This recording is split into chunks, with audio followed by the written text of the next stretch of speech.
Ito ang kailangan ng lahat at ito ang hinihintay ng lahat mga tol, yung magkasundo, yung dating magkasundo naman. Sabi rito mga tol, PBBM bukas na makipagkasundo sa pamilya Duterte. Do marami ko nababasang comment, di naman si PBBM ang nakikipag-away eh. Duterte nakikipag-away eh. Well, regardless kung sino man ang nakikipag-away sa kanila, sana both parties, no, ganon din sana ang Duterte, is bukas sa pakikipagkasundo mga kapatid sa kay PBBM naman. Siguro wala naman silang problema sa Marcos kasi 'di ba VP Sara inendorso nga si Amy Marcos 'di ba? Pero dito mga tol ay makikita natin kung sakasakaling mangyayari yan na magkaayos ulit sila mga tol. Magandang ano yan, magandang bagay yan para sa Pilipinas. 'Di ba? Magandang bagay yan kasi etong dalawang pamilyang to, etong dalawang pangalan na to, meron niyang mga supporter, mga mamamayang Pilipino na nag-aaway-away din. No, para doon sa kanilang mga sinusuportahan. Imagine yung mga tol kung lahat tayo nagkakaisa. Well, syempre kung ito ang gusto naman ni PBBM, di naman natin alam doon sa ibang mga nasa baba niya, mga politiko na paano na yung political career ko kung ganon, di ba? Well, alamin na lamang natin tong balitang to mula rito sa 24 oras. Siyempre magbibigay lang din tayo ng reaction video ng commentary, opinion. Huwag niyong kalimutan mag-subscribe at pwede kayo mag-comment sa ibaba kung ano ang masasabi ninyo dito sa ating matutunghayan. Huwag na natin patagalin pa. Panoorin na natin to mga tol. Sa gitna ng sigalot sa politika, si Pangulong Bongbong Marcos na mismo ang nagsabi, bukas siyang makipagkasundo sa pamilya Duterte. Mas kailangan daw niya ng kaibigan kesa ng kaaway. Kaso mangyayari yan mga tol. Meron lang siyang isa munang dapat gawin. Kung kaya niya.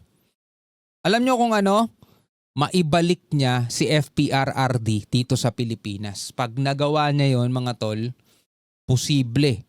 Diba? Baka mangyari yung pagkakasundo na yan. Diba? Pag nagawa niya. Diba? Nakatutok si Ivan Mayrina. Mahigit 2 buwan matapos arestuhin si dating Pangulong Rodrigo Duterte para maisuko sa International Criminal Court.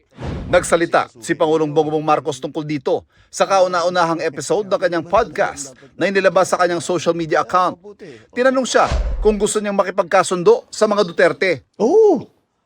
Ayoko ng gulo. Gusto ko makasundo sa lahat ng tao. Ang problema kasi mga tol, yung mga nakapalibot sa kanya. Sa totoo lang wala tayong mga babanggiting pangalan. Bahala na lang kayong manghula kung sino-sino. Diba? Yung mga nagsusulong ng impeachment. For example, diba? Mga nakapalibot sa kanya mga tol, kahit sabihin na lang natin si PBBM, ang pinakamataas na posisyon sa Pilipinas. Pero sabi nga ni Senator Amy, kapatid niya, hindi naman si BBM ang presidente. Si Speaker at saka Araneta. Sabing ganun Yun ay sabi mismo ng kanyang ate, Amy Marcos, mga tol. Yun ang sabi. Well, sa pagkakataong to, patunayan ni PBBM na mali yun. Diba? Ako ang presidente, kaya dapat ako ang masusunod. Mas maganda, marami na akong kaaway, hindi ko kailangan ng kaaway, kailangan kong kaibigan. Ang habol ko ay yung stability, peaceful, para magawa namin yung trabaho namin. Kaya ako, lagi nga akong bukas sa ganyan. I'm always open to any approach na, alika, magtulungan tayo. Diba? Kahit hindi tayo magkasundo sa polisiya, hindi tayo magkasundo. Gawin nyo yung trabaho, pero wag na tayong nanggugulo. Mismo ang Pangulo na rin ang nagsabi, hindi nakuha ng kanyang mga kandidato sa alyansa ang resultang naisana nila. Ang tingin dito ng Pangulo, nagsawa na ang Pilipino sa politika. Sawan-sawa na sa politika. Disappointed ang tao sa serbisyo ng gobyerno. Hindi nila nararamdaman at masyadong mabagal ang galaw. Sa bibig niya mismo nang galing mga tol, aminado siya. Disappointed ang mga tao sa serbisyo ng gobyerno. Bakit? Paano? Imbis na unahin yung kapakanan ng mga Pilipino, ang inuuna yung mga away sa politika, di ba? Nakakasagabal kasi talaga yun mga tol. Di ba nakakasagabal yun? Di ba? Halimbawa na lang, sinabi ni VP. Sinabi ni VP to alam niya daw kung paano pababain yung presyo ng bigas. Alam niya kung anong gagawin para maisakatuparan yung 20 pesos na bigas. Pero hindi niya daw gagawin kasi ayaw niyang tulungan si Marcos, si PBBM. O di ba? Exactly mga kapatid na na sinabi nga natin kasi part pa rin naman ng gobyerno si VP, Vice President siya. Pero kung ang uunahin kasi nila mga tol, yung about sa politics, hindi talaga nila matutugunan yung pangangailangan ng maraming Pilipino. 'Di ba? Kasi eto yung problema unang-una mga tol sa ayuda, yan yung ginagawa nilang band-aid solution eh. 'Di ba? Band-aid solution yan mga tol eh. At the same time, ginagamit nila para magpasikat. Tatandaan nyo pangalan ko kung ako mananalo, palagi tayong may ayuda. 'Di ba? Ginagawang ganun mga tol. Marami ko naging napakinggan nangangampanya, ganun ang sinasabi. Pag ako ang pag ako ang naupo sa susunod, asahan ninyo buwan-buwan na ayuda. O kita nyo kung saan nila ginagamit yung ayuda. Diba? Hindi ako talaga sang-ayon sa ayuda mga tol. Hindi ako sang-ayon dyan.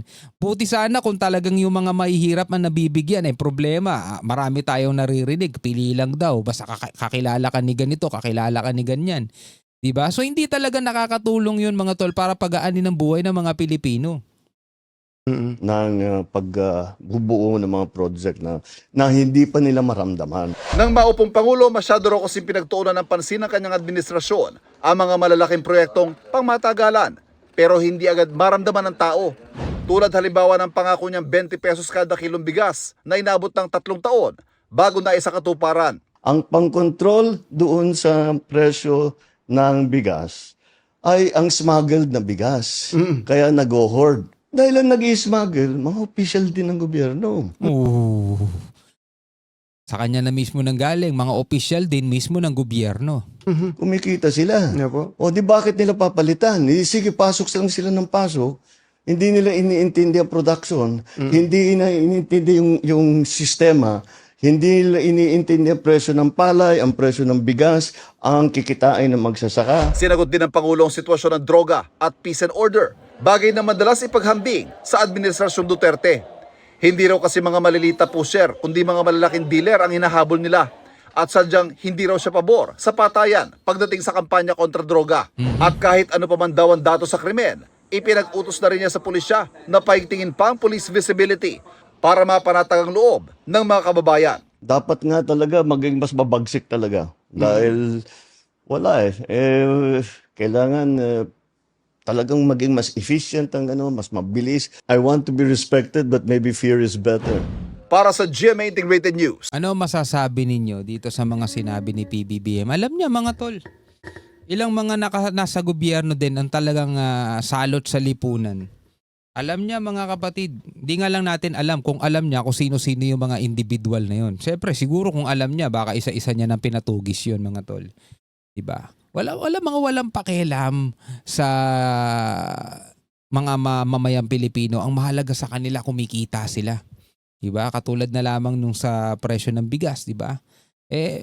Nag-hoard daw sabing ganun Diba? Ino-hoard nila para tumaas ang presyo di ganun talaga. Kumbaga ang mangyayari kasi, i-hoard nila para magkulang ang supply, tataas ang demand. Syempre, ang bigas mga kapatid dito sa Pilipinas, talagang yan ang pangunahing pagkain ng mga Pilipino. Rice is life, di ba? Kung mag-hoard yan, itatago nila yung mga bigas, magkukulang ang supply sa merkado, tataas talaga presyo niyan. Unti-unti nilang inilalabas para kumikita sila. Binili nila ng mababang halaga, ibebenta nila ng mataas na halaga, doon sila kumikita mga tol. Tapos dito sa usapin ng away sa politika, di ba?